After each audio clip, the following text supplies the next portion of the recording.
Hello, नमस्कार प्रिय विद्यार्थियों। आप सभी का इंग्लिश गुरु क्लासेस में स्वागत है। तो प्राइमरी क्लास के अंतर्गत आज मैं आपके सामने जो इंग्लिश के पंक्चुएशन मार्क्स है उन पंक्चुएशन मार्क्स की क्लास लेकर आया हूँ। इंग्लिश का सही उच्चारण, सही लिखावट और उनका सही प्रयोग करते हैं तब इन पंक्चुएशन मार्क्स का यूज किया जाता है, जिनको हिंदी में विराम चिन्ह के नाम से जाना जाता है। पंक्चुएशन मार्क्स या विराम चिन्ह। तो इंग्लिश में ये कौन कौन से पंक्चुएशन मार्क्स है और इनका यूज किस तरह से किया जाता है, तो आइए आज इनका विस्तार से अध्ययन करते हैं। तो नंबर 1 पर अगर रखते हैं तो आता है फुल स्टॉप। फुल स्टॉप जिसको हिंदी में पूर्ण विराम कहते हैं, यानी जहाँ पर वाक्य पूरा हो जाता है, उस वाक्य का मीनिंग है वो पूरा हो जाता है, तो वहाँ पर ये लगाया जाता है, उसे कहते हैं फुल स्टॉप। और फुल स्टॉप का जो मार्क है ये एक छोटी सी बिंदी है। इस बिंदी के द्वारा इसको दिखाया जाता है फुल स्टॉप, जिसको हिंदी में खड़ी पाई के नाम से जाना जाता है। और ये खड़ी रेखा होती है, इंग्लिश में खड़ी पाई की जगह ये फुल स्टॉप काम करता है। तो अब देखते हैं कि फुल स्टॉप है, इसका प्रयोग कौन कौन से वाक्यों में किया जाता है। तो जहाँ पर वाक्य का मीनिंग पूरा हो जाता है, जहाँ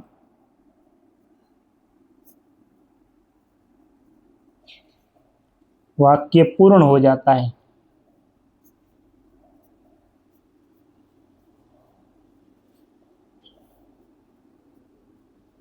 जहाँ वाक्य पूर्ण हो जाता है तब इनका प्रयोग किया जाता है।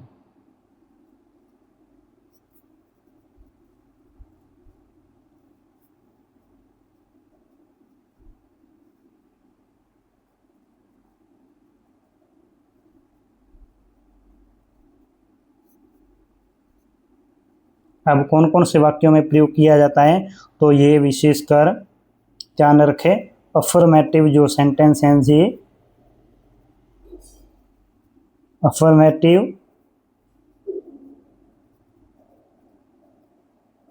नेगेटिव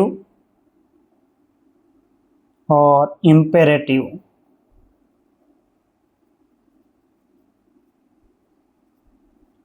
अफर्मेटिव, नेगेटिव और इम्पेरेटिव सेंटेंसेज में इसका प्रयोग किया जाता है, ध्यान रखें। जैसे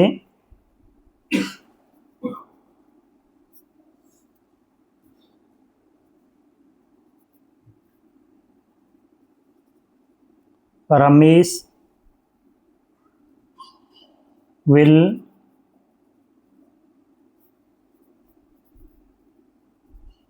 सिंग अ सॉन्ग। रमेश एक गाना गाएगा। तो यहाँ पर वाक्य पूरा हो गया है, और वाक्य जैसे ही पूरा हुआ तो उसके पीछे जो लाइन होती है उस लाइन के जस्ट ऊपर इस प्रकार की बिंदी लगाई जाती है, तो इसे फुल स्टॉप कहते हैं। दूसरा है, इसका प्रयोग है जो इनिशियल लेटर्स होते हैं, यानी शब्दों के जो एब्रेविएट होते हैं, एब्रेविएशन होते हैं, वहाँ इनका प्रयोग किया जाता है।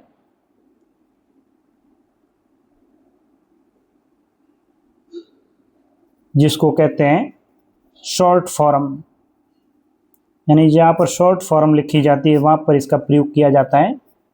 जैसे MA है, M और A के बाद MA या BA, तो इन दोनों लेटर्स के पास में फुल स्टॉप का प्रयोग किया जाता है। जहाँ शॉर्ट फॉर्म लिखी जाती है वहाँ इनका प्रयोग किया जाता है। BEd यानी बैचलर ऑफ एजुकेशन, तो दोनों के बी और एड के फुल स्टॉप लगेगा पास में। तो इस प्रकार शॉर्ट फॉर्म होती है, वहाँ भी इनका प्रयोग किया जाता है। जैसे किसी व्यक्ति का नाम आ गया है, जैसे मोहनदास करमचंद गांधी है, तो इसको शॉर्ट रूप में ऐसे लिखा जा सकता है मोहनदास करमचंद। तो M और K इन दोनों के पास में फुल स्टॉप लगेगा, यानी बिंदी लगेगी। एम के गांधी इसको लिखा जा सकता है इस तरह से, एम के गांधी। तो शॉर्ट फॉर्म होती है, वहां भी इनका प्रयोग किया जाता है। तो इस प्रकार से ये फुल स्टॉप है। नेक्स्ट जो रूल नंबर पर आता है अपना, वो है कॉमा।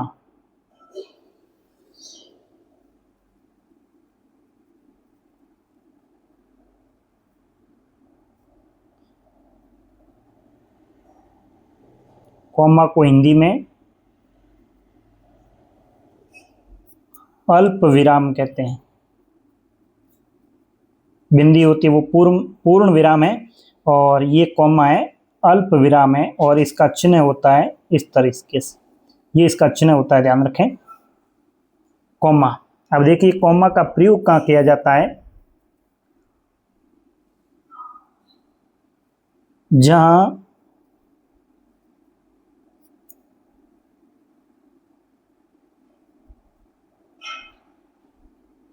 दो से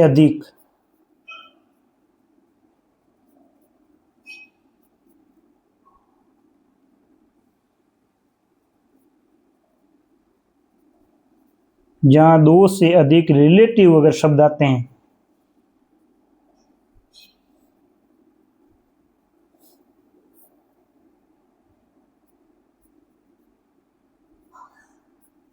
तो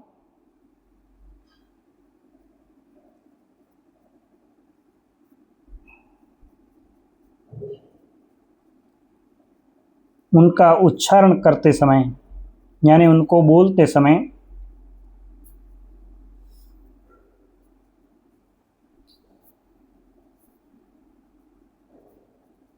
थोड़ा सा रुकते हैं।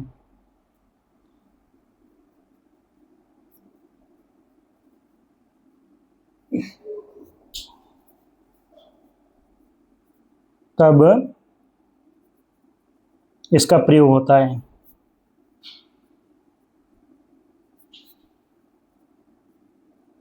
यानी ये अल्प विराम है, बिल्कुल थोड़ा सा विराम यानी रुकते हैं, तब इनका प्रयोग किया जाता है।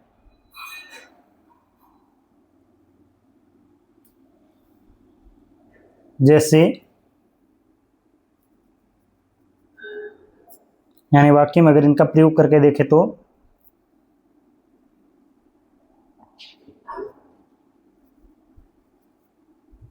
She is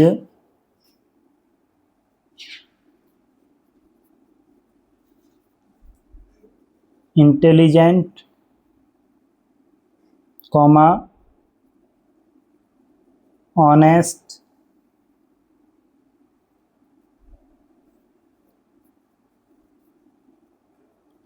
faithful and hard working.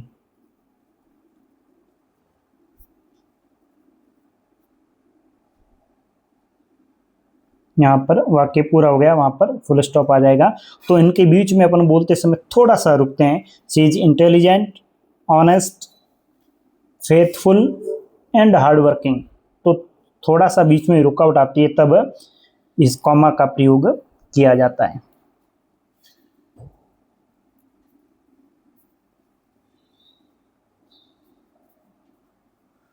Next है जो इन्वर्टेड कॉमा, नंबर 3 पर आता है।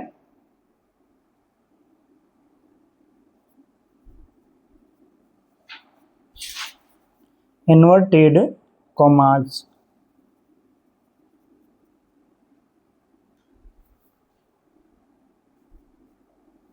इन्वर्टेड कॉमा ये दो प्रकार के होते हैं, ध्यान रखें। इसके अंतर्गत एक होता है डबल कोट,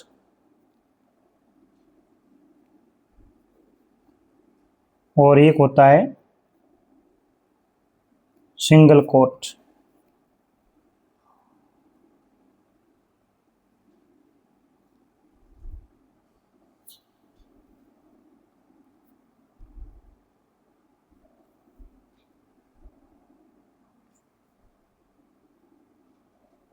इसका प्रयोग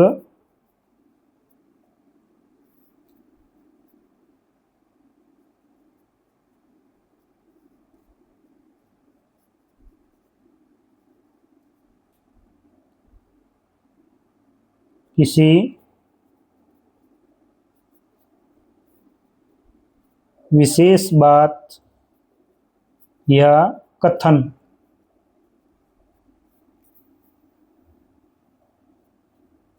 को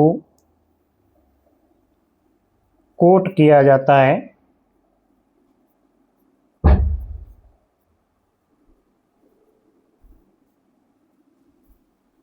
तब वह कथन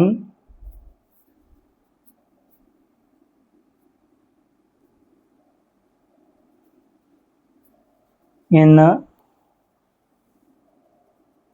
कॉमाज के बीच आएगा।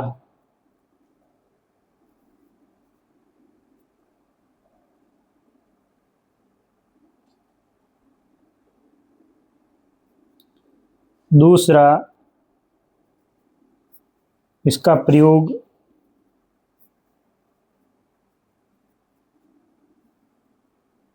नरेशन के अंतर्गत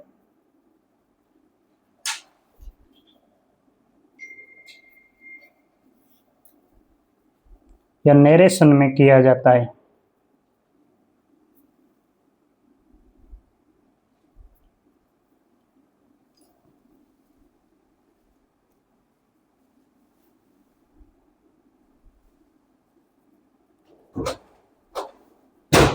रिपोर्टेड वर्ब के बाद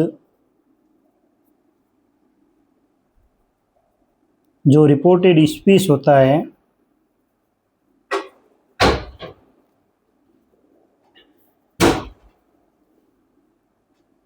रिपोर्टेड स्पीच को इन्वर्टेड कॉमा में रखा जाता है।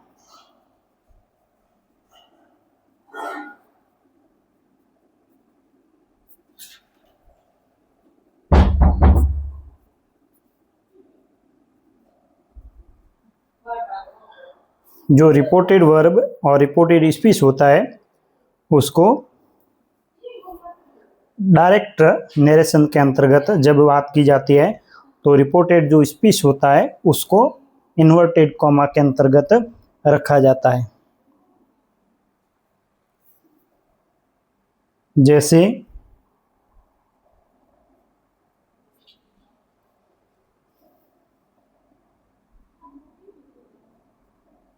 he said to me, तो ये रिपोर्टेड वर्ब और रिपोर्टेड स्पीच है उसको इन्वर्टेड कॉमा के अंदर रखा जाएगा।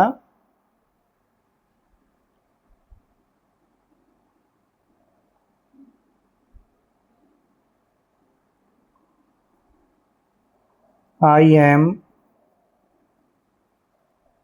going to market। इस प्रकार से ये जो कथन है ये इन्वर्टेड कॉमा के अंदर आएगा। दूसरी, कोई विशेष जैसे बात है पूछी जाती है, जैसे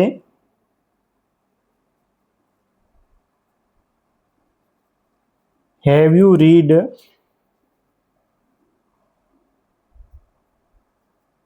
द गीता। तो इस प्रकार से जो द गीता है विशेष है इसको इन्वर्टेड कॉमा के अंदर रखा जाएगा। नेक्स्ट जो पंक्चुएशन मार्क है वो है क्वेश्चन मार्क। नंबर 4 पे आता है क्वेश्चन मार्क्स।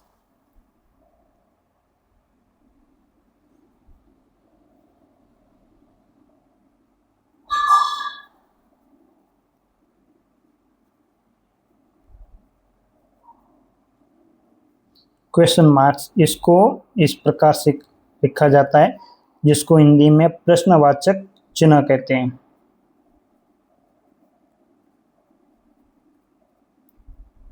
प्रश्नवाचक चिन्ह।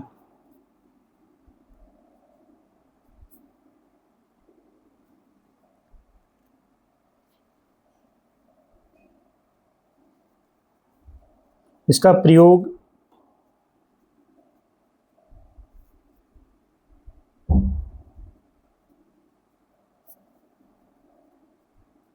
वक्ता द्वारा या जो व्यक्ति बात बोल रहा है उसके द्वारा कोई प्रश्न पूछा जाता है,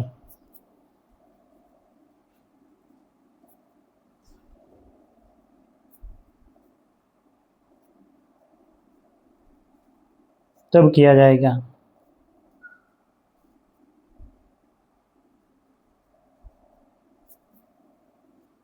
यानी कोई भी छोटा या मोटा अगर प्रश्न किया जाता है तब वाक्य के अंत में क्वेश्चन मार्क का प्रयोग किया जाएगा।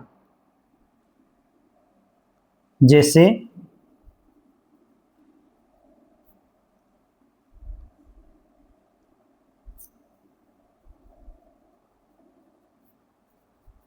Where do you live question mark, आप कहाँ रहते हो, या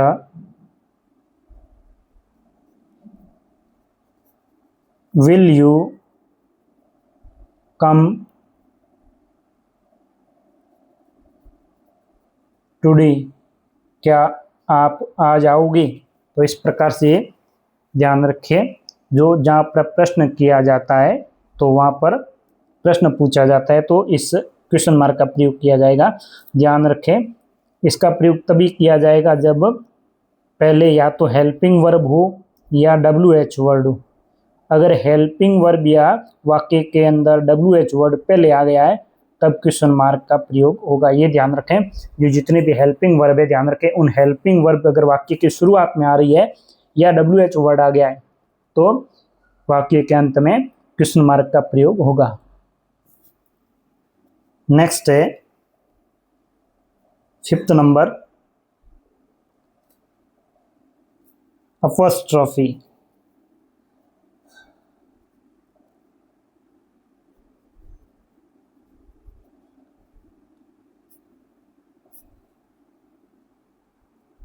अपॉस्ट्रोफी का जो चिन्ह है वो हल्का सा इस तरह से किया जाता है, अपॉस्ट्रोफी कहा जाता है इसको। इसका प्रयोग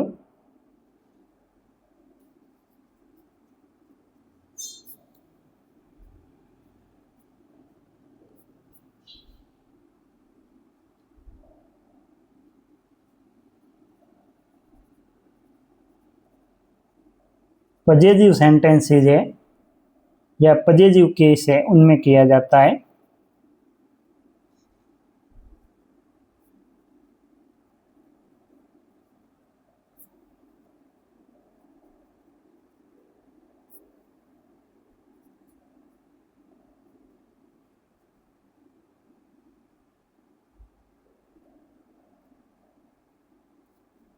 जैसे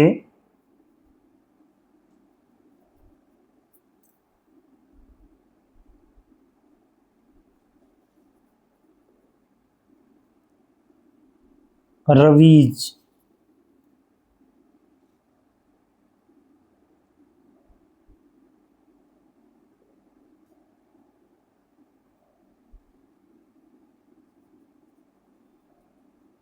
राहुल्स, यानी रवि का, इसका मतलब हो जाएगा रवि का।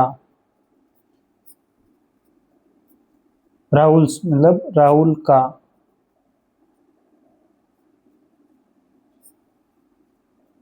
तो ये उनका पजेजन दर्शाता है, यानी उनका स्वामित्व तो दर्शाता है। तब किसी भी व्यक्ति पर या किसी व्यक्ति का किसी वस्तु पर स्वामित्व तो दर्शाया जाता है तब इनका प्रयोग किया जाता है, ध्यान रखें। नेक्स्ट जो इसका प्रयोग है वो कॉन्ट्रैक्टिव फॉर्म में भी किया जाता है।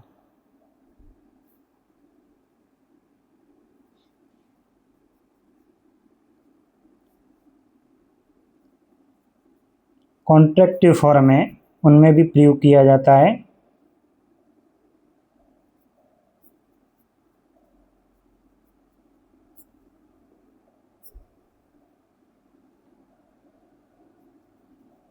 जैसे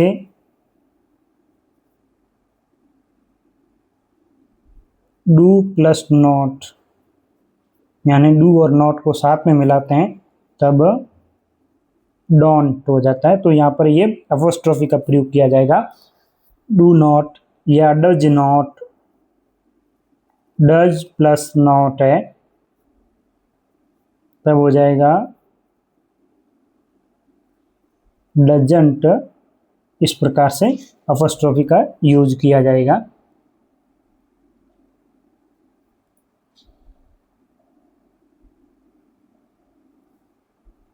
नेक्स्ट जो है अपोस्ट्रोफी का यूज है वो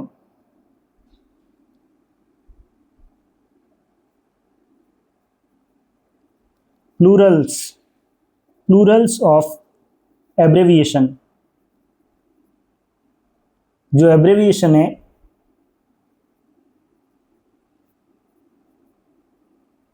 यानी जो शॉर्ट फॉर्म है उनका जब बहुवचन में के रूप में प्रयोग करते हैं।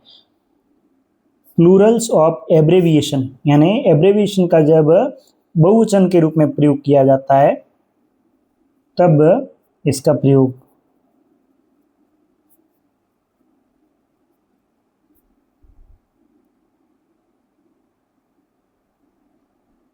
जैसे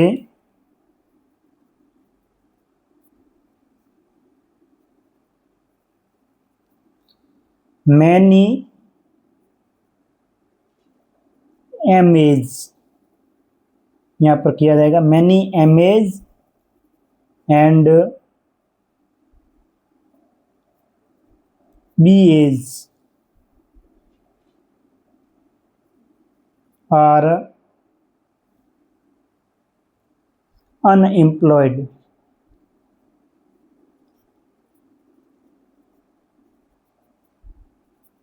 यानी कई एमए धारी और बीएड धारी बेरोजगार है। तो वहाँ पर जो एब्रेविएशन है एमएज और बीएज, इस प्रकार के एब्रेविएशन का प्रयोग किया जाता है तब उनको बहुवचन बनाते हैं, तब इस अपोस्ट्रोफी का प्रयोग किया जाएगा।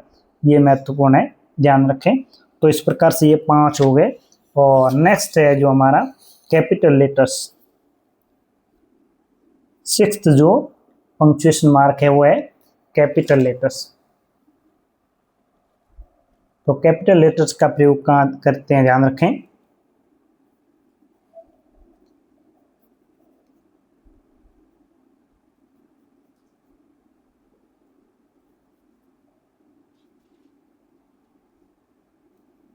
कैपिटल लेटर्स का मतलब है जैसे अपन लेटर्स लिखते हैं ए बी या सी, इस प्रकार से, यानी जब बड़ी ABCD के शब्दों का अक्षरों का प्रयोग किया जाता है उनको बोलेंगे capital letters.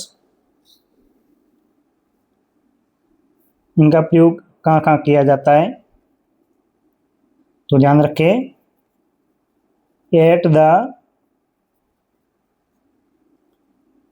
Beginning of sentences यानी वाक्य की शुरुआत में।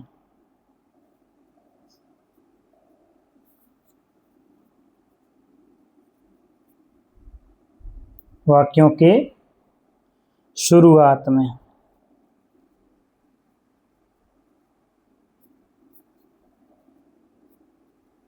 ध्यान रखें, वाक्य जब शुरू हो रहा है तो उसका सबसे पहला जो लेटर होगा वो कैपिटल होगा। जैसे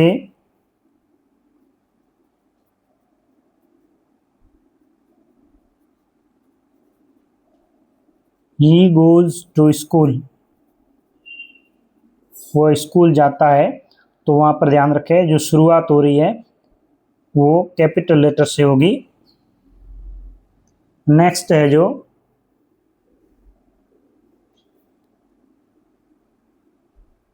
रिपोर्टेड स्पीच है, जहाँ नरेशन की बात आती है तो रिपोर्टेड स्पीच में भी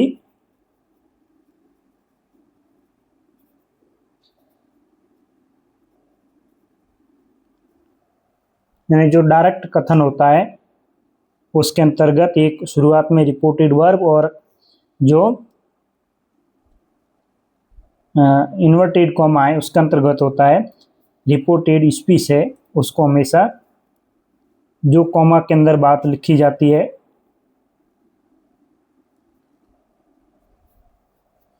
या डबल कोट होता है उसको हमेशा कैपिटल लेटर से शुरुआत की जाती है।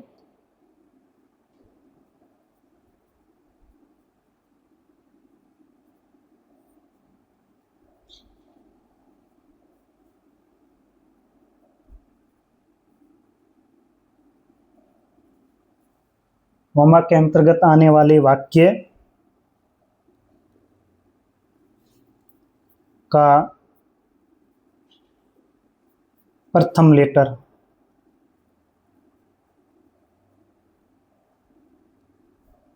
वो कैपिटल लिखा जाएगा, ध्यान रखें।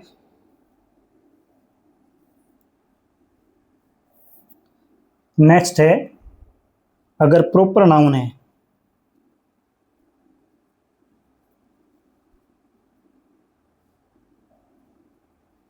प्रॉपर नाउन के जो वर्ड्स है उनका प्रथम लेटर कैपिटल होगा। प्रॉपर नाउन वर्ड्स है जैसे व्यक्ति का नाम हो गया,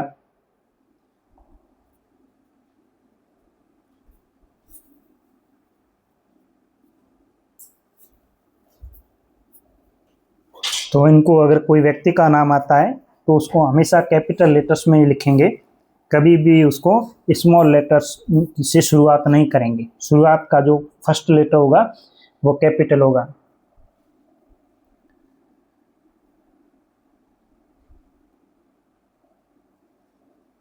तो इस प्रकार से अपने आज के जो क्लास के अंदर पंक्चुएशन मार्क्स है उनकी क्लास हुई। ये प्राइमरी क्लासों के लिए महत्वपूर्ण है, सभी विद्यार्थी इनका ध्यान से अध्ययन करें। थैंक्स।